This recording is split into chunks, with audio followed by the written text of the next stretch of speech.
Hello everyone and welcome back to my channel. My name is Chloe and I am just a silly girl. I'm just a silly girl. Today we're talking about the 7 books that I read in May, and we're gonna do a little bit of a TBR jar moment for part of my June TBR, so stick around because we're picking some prompts. And we have all of these physical books to get to on the bottom.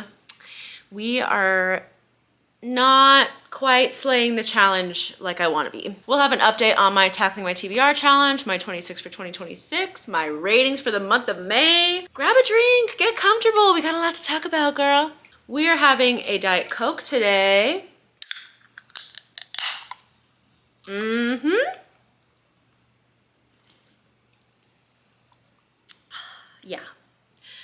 Yeah. All right, buckle up, peeps. I did not read as much this month, so we don't have as much to go over today because I was a bit tired this month.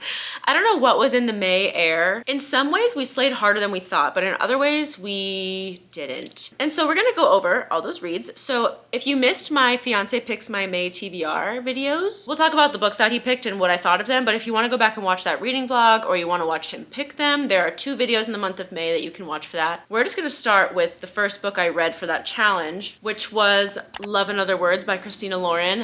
Boy, did this book bring me on a roller coaster. If you've been here before, you know I'm a second chance lover, okay? I loved 90% of this book. The main storyline, the present, happens in like San Francisco, and then the past storyline is like a second home that her family had when she was growing up that is like up in Northern California, where she meets her best friend growing up, and then they run into each other again in adulthood, and they haven't talked for like 10 years. You know the drill. Past, present, second chance, childhood friends to lovers to strangers. Again, I loved so much of this book. It is so good. But unfortunately, this book jump scared me with one of my least favorite tropes, but make it worse than it's normally done. As in, like, there's layers to it and it's just not okay in my book. And they kind of like had it happen and then they like didn't even address the not okay aspect of it. So I was just really upset because I have read other Christina Lauren books and they were not this serious with the third act breakup. Like, this was quite a tough third act breakup to read. Part of it is preferential that I don't like that type of third act breakup, but part of it is that it's just not okay. Like, I just was really not okay with it. So again, 90% of this book, I thought it was gonna be 5 stars. And then I didn't wanna forget about that, but I didn't wanna like accept the third act breakup. So we bumped it down to 3. It did lose 2 stars for that. I would recommend the first 90%. I think it was amazing, but you know, at your own risk. You might dislike the third act breakup as much as I did, and it might somewhat ruin the book for you. But I did like the rest of the book, so I think we started off strong. That was book number 1 of May. Next, I read the second book from my fiance picks my TBR, and that was From Blood and Ash. I have been anticipating this book so much, but I've heard the rest of the series is not as good as the first book, so I've been putting it off. Whatever happens in the rest of the series, I loved this book. This was a 4.5. It was close to a 5. The middle was not as strong as the beginning and the end, so I dipped a little bit in my 5-star feelings. I loved that the story was constantly moving, and I feel like sometimes fantasy books can get really talky and it feels like nothing's really happening, but because there was no info dump in the beginning and you're finding stuff out as things play out, the talking was still doing a lot of revealing, and so it felt like the story was moving. The banter between the female main character and the male main character was so good. The ending has a bit of a common trope. I don't want to say it's common, but I've definitely read it multiple times before. I love that trope, and so I was like eating it up. I really liked it. It was great. I am gonna read the second book, but not commit past that because there are like 9 or 10 books in this series. If it gets worse, maybe I'll stop reading the series or pause. I don't know. I'm very bad at DNFing things because I have FOMO and I need to know what happens at the end of everything. So I reordered the Fiance Picks My TBR books because I was in the mood to read this, but I also wanted to save the last book for 4th. So I switched the last 2 in the order and I read The Fury next. This author wrote The Silent Patient, and that book I've heard is really good. I still want to read it. However, this book did not do it for me. So this was chosen because it is unlike what I normally read. So it was like the opposite pick of a typical book I'd pick up. It is a psychological thriller, but I don't even want to say thriller because it was not thrilling. It did not thrill me. It was very slow and chill. There was no shock in it. And I was wanting to be shocked. I wanted to be gasping at how crazy the plot twists were. I wanted to be like, no, what? And I just simply did not feel that way. Like, the reveals were so sleepy. The story had a lot of potential. However, I did not like really anybody in the book. So that kind of put a damper on it. I do just think that this was not for me though. I think if this is your typical genre, you might understand it better and like it better, but I also read other reviews on it because I was wondering if it was my fault that I didn't like it. And a lot of reviews I found were like around the 2 to 3 star mark. They were just like, this didn't hit the same as The Silent Patient. I did give this book 2 stars, which feels like a very harsh rating for me, but I was entertained to an extent. I just was like underwhelmed, I guess is a good way to put it. So she got 2 stars. We did get to it, which is what I wanted. I wanted to branch out. I wanted to get books off of this bottom shelf. So they did do that for us, but that's about all she did. So yeah, I do still want to read The Silent Patient because based on the other reviews for The Fury, people are saying that book is much, much better. The next book we read was Magnolia Parks. I was so excited to read this book. This is the last book in Fiance Picks My TBR, and boy, did it deliver. I'm so glad we left it for last. It was amazing. I was a little bit iffy on if I would like this. I was worried this would feel like a little juvenile or I wouldn't like the writing that much. I also did indeed buy the entire series off of like eBay. It was all used because I wanted the UK covers. So I didn't want to feel pressured to like it, but I did buy the whole series before starting it. So we had high hopes. Would this be a 5-star book, like objectively for other people? I really can't tell you.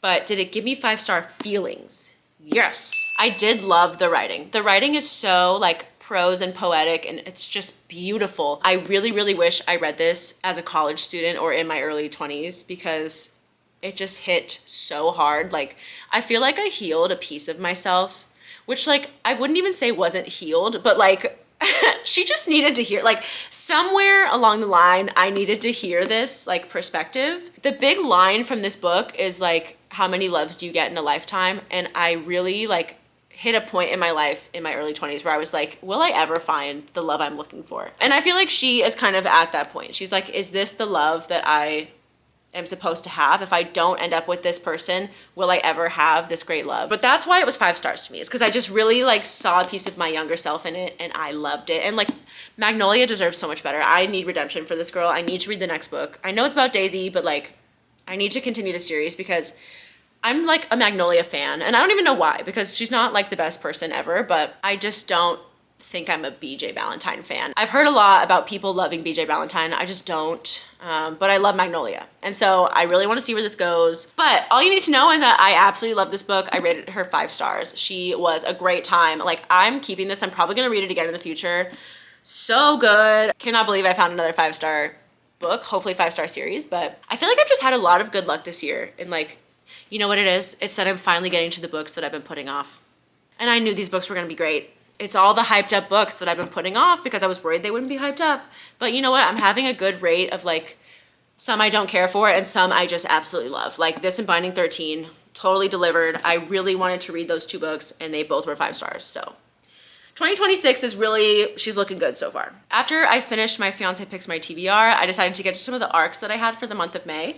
And the first one is actually the first physical arc that I have ever received. This is from Lux Publishing. It is Henry and Kate by Laura Kneidl. And it just came out on May 26th. This is like a billionaire romance. It's like Pretty Woman meets Anthony and Sophie from Bridgerton. Henry is part of a family that owns a very huge hotel in London called the Darlington. And his father was just accused of very bad workplace sexual harassment things. And so Henry has had to take over for the family and run the hotel in the meantime. And he's trying to save the reputation of his family in the hotel and blah, blah, blah. Kate has been living on the street since her mom died. So just from that sentence, you know, this deals with some heavy topics, so please read at your own discretion. But they have a little meet cute. He ends up wanting to help her out, so he gives her a place to stay, a room in the hotel, and then he gives her a job at the hotel as well. But they come from 2 very different worlds, okay? So she doesn't think she'll ever be accepted by his world.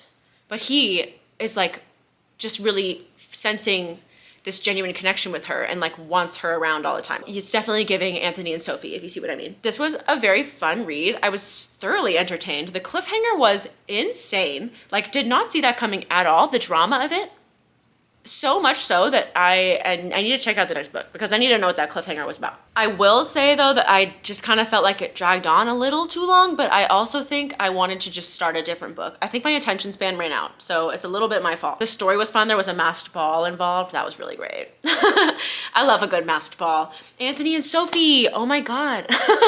I did enjoy Henry and Kate. I gave this book 3 stars. And again, I do think I will eventually read the second book because the drama of it all, I want to know what happens with that cliffhanger. But it is interconnected, so I also do want to see how the other couples pan out because this is a translation, so all the books have been released and you can see the titles and who ends up together. I do want to know how the couples play out and what is going on with that cliffhanger. So, Lux, if you want to send me the next one when it's an arc, let me know. You know where to find me, girl. I had another arc after Henry and Kate, and that was The Music of Us, and I got this one off of NetGalley, and honestly, I was really just trying to relive like my One Direction fan fiction phase.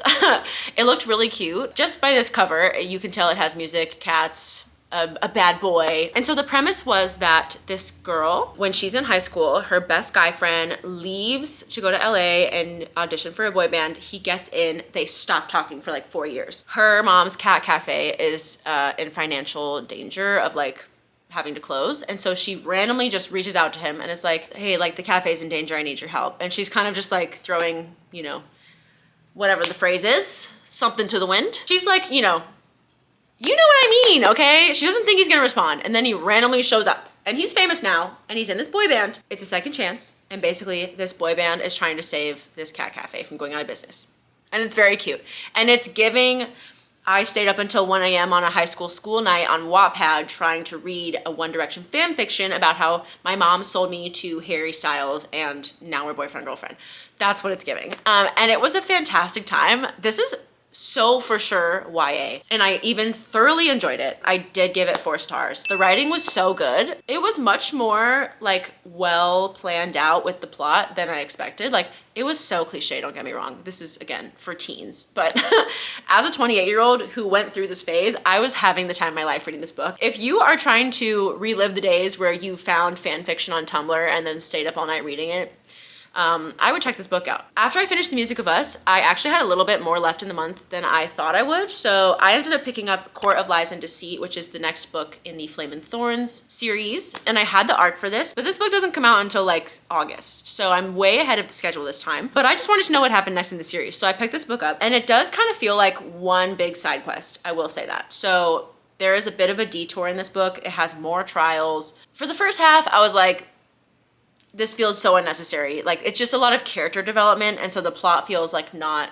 important, I guess. Especially when you come out of the second book's cliffhanger, you're like, how did we end up here? What's going on with the rest of like the world? Like they're in this bubble for the whole book, and you're like, what are we missing? You guys have been here for so long. Stick with me though, because the second half of the book was so much better. Like I finally saw the big picture. I understood the vision. It got way better. It definitely was a lot of character growth. If you saw the review I gave the first book, my problem with it was that I did not like the female main character, but this book was definitely about her character growth. Like, again, the trials and like the side quest they're on is not super important in this book. It does move the story along, but it's not as important as the character growth, which you don't normally see in fantasy. I feel like they don't normally have a whole book that is more character driven than plot driven, but it did end up working. I did really enjoy it. I gave this book 4 stars, and I'm for sure finishing this series. This is book 3 of 5, so I need to know what happens at the end now. I'm so glad that the series got so much better after book 1, because I don't know why book 1 and me did not get along. Like we have beef for no reason. Books 2 and 3, so much better. So if you try this series and you don't like Empire of Flame and Thorns, keep reading. At least try book 2, because yeah, I saw major improvement between the two. Court of Lies and Deceit comes out in forever. I can't even tell you. Oh yeah, this re-release comes out August 18th, but the whole series is out. This is a traditional publishing re-release. That is all I read in May. I can't believe it's June already. This year is absolutely flying by, and also at sometimes it's crawling, but for the most part, I can't believe it's already June. That's crazy. So now we're gonna get into our June TBR. I do think we're gonna pick at least 3 books out of the TBR jar. But first, we're gonna talk about the books I've already decided to read. First, we're gonna start with arcs. So the first arc I have to read is Pretty Dead Things by Kelsey Cox. This is a thriller about a pageant in this town. They have this pageant that happens like annually, I think. And like years and years ago, one of the pageant queens just like mysteriously disappeared and went missing. But we're like years in the future when all of these pageant queens like daughters are competing. So I have already started a little bit of it. I'm like 10 or 12% in. It's definitely intriguing. I'm probably gonna get through it pretty fast because I just wanna know what happens, and the writing's good. POV switches a lot, so it's like moving the story along. I'm excited to read that one because I'm in the mood for a thriller. After The Fury kind of disappointed me, I've been wanting to read a thriller. I'm really glad I had this one from NetGalley, and it is being released on July 7th, so we are gonna read it in the month of June. Like small town mystery thriller, like I'm excited. The other arc that I have is Summer People by Sally Blakely. Honestly, I was in the mood for a summer book because it's June, so I requested this one on NetGalley. This one also comes out July 7th, so we are also reading it in the month of June. This one is giving, again, second chance vibes. I love a good second chance. It's really giving Happy Place, where there's a friend group that agrees to go on vacation to the same place every summer to like keep in touch post-college. And there's one rule, and it's that you can't date within the group. But of course, 2 people in the group have already broken this rule. It seems they have secretly gotten together and then secretly broken up. It's another summer vibes, past, present, second chance, and Happy Place is like tied for my top Emily Henry book with funny story. So I think I'm really gonna like this one. The third book we are for sure reading this month is The Poisoned Daughter, because I accidentally put this book on hold at the library and forgot about it, and then I got jump scared that it was ready. Plus, I'm kind of in the mood to read it. Like, I've been in my fantasy bag in 2026, and this is a standalone, and I was just really excited for like a standalone fantasy. I'm like, 1 book commitment, I can do this.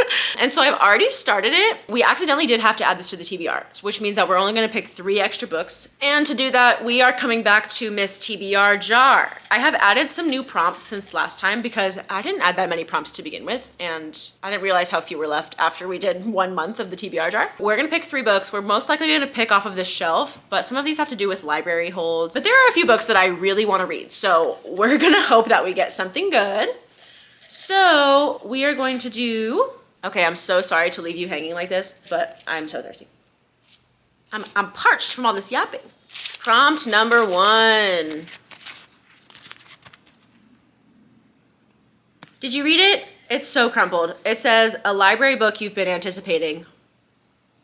We're gonna have to check what's on there. Do I just make it The Deal? Because I've really been anticipating that one. I wanna watch the show, but I am so heavily a read the book before you watch the visual adaptation, so it might have to be that one. The other one I had is Our Perfect Storm. Should I read The Deal or Our Perfect Storm? Because I really want to read summer books, we're going to keep The Deal for now as like an unofficial TBR. Because if I don't get to it, it's fine. But I really want to read summer books. So I think that we're going to add Our Perfect Storm instead. Between Our Perfect Storm and The Deal, I do really want to read Our Perfect Storm. Oh God, this is so hard. Ah! Okay, because I'm reading Summer People and I really want to be in like a summer book mood, I think I'm gonna actually make it Our Perfect Storm by Carley Fortune because I've been really badly wanting to read that. No! I need to read Meet Me at the Lake first. So the problem with picking Our Perfect Storm is I really wanted to read Carley Fortune's backlog before I read the new book. Oh, this is so hard. Why is this so difficult? Can I pause this one and come back to it? I make the rules here. I'm gonna come back to this one. Is that cheating? I'm gonna come back to it. I can't pick. So we're picking between The Deal and Our Perfect Storm. And the reason we're gonna pause is we're gonna see what other books come up and we might pick based off that. So we're gonna skip to prompt number 2. Sorry. Prompt number 2. A book from your physical TBR. That is easy as pie. And also so broad. So who made these prompts? Girl, that's so vague. I'm gonna pick the ones that I feel like reading and we'll go from there.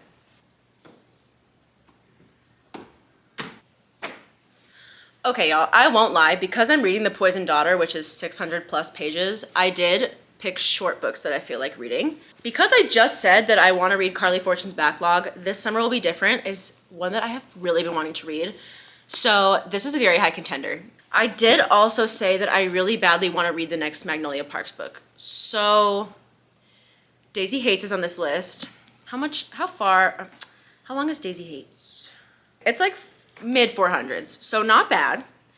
Oh my God, this is so hard. The last contender I have is Glass Sword, which is the second book of Red Queen. And I read Red Queen in January and I never continued. So I really, really want to continue. And this is also mid 400s. So like, it's kind of the same commitment level, which is fine. There's a random sticky note in this used copy I bought. So we're going to just check that. I'm really feeling in a summer mood. So I think that we add this one. Okay, pause. I think we're gonna add this one for this prompt. So for a library book you've been anticipating, I just checked out Meet Me at the Lake. And so what I think we do instead, we do This Summer Will Be Different for physical TBR. We do Meet Me at the Lake for a library book you've been anticipating, because I had that hold suspended for like probably almost a year, which is why I checked it out, because after a year it expires and you have to go to the end of the wait list. I think what we're gonna do instead, work with me here, work with me. I know we're doing a little bit of cheating here, but Meet Me at the Lake for a library book you've been anticipating. This Summer Will Be Different for a physical TBR book. I think we're slaying. Unofficially, we still have the deal. Maybe unofficially we have Our Perfect Storm. Not gonna commit to it though. But this will fix my problem of wanting to read Carley Fortune's backlog before I read the new books. I'm feeling confident about getting to those two books and slaying this TBR. Then maybe I'll be able to randomly pick up one of these other books that are not making the cut for these prompts. So, final answer is those two summer books. With that being said, we're gonna see what this last prompt gives us. And if it's not a really, really thick book, we might go for 7. We might go for gold, guys. We might go for broke. I don't know what to tell you. The TBR jar always makes me feel more confident than I should be in my reading. Don't get ahead of myself, girl. Okay. How's this prompt? Oh, it's upside down. How's this prompt? What are we thinking? A Kindle book that starts a new series.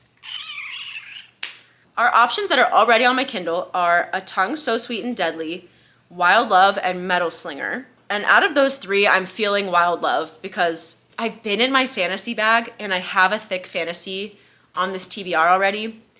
And I'm kind of just feeling in a romance mood this month. So I think if it's already on my Kindle, we're gonna do Wild Love. But let's see what other options we have. The Deal. You know what? Okay, The Deal is a huge option. Starts a new series, so not that one, not that one, not that one. None of those. Ooh, The Lies of Lena, although I think that's pretty long, and I don't want to commit all the way to that. None of these are first books. Apparently I'm in the middle of a million series because none of these are the beginning. No, I think I'm gonna pick The Deal.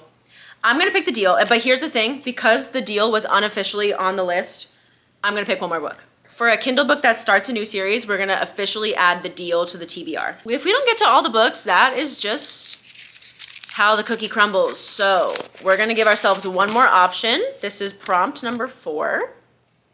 A library hold that's been suspended. Do we make it Our Perfect Storm? Should I just have a Carley Fortune month? Let's see what else is suspended. I will report back, 1 second. Holds. If It Makes You Happy, but that's a fall book, and I don't want to read that right now. I'm not in the mood.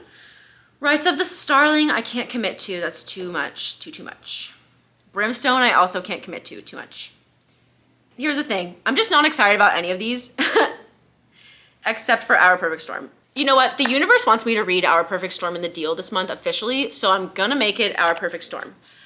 And if we don't get to it, we'll just maybe pick it for July. We'll see what happens. But now that we have 4 prompts picked, we are going to do a library hold that you've been anticipating. We a little bit cheated because I already checked it out, but I haven't started it. I didn't start it yet, okay? So Meet Me at the Lake. A book from your physical TBR. We are doing This Summer Will Be Different, also by Carley Fortune. So 3 of the 4 books are Carley Fortune, it's fine. A Kindle book that starts a new series. We are gonna read The Deal because I really wanna watch Off Campus and I just can't until I read The Deal. So we're gonna read The Deal officially. And a library hold that's been suspended is going to be Our Perfect Storm, also by Carley Fortune.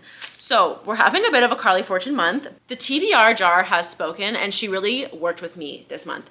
And she wants me to read Carley Fortune and The Deal, and that's just what it is. Okay, I'm sorry.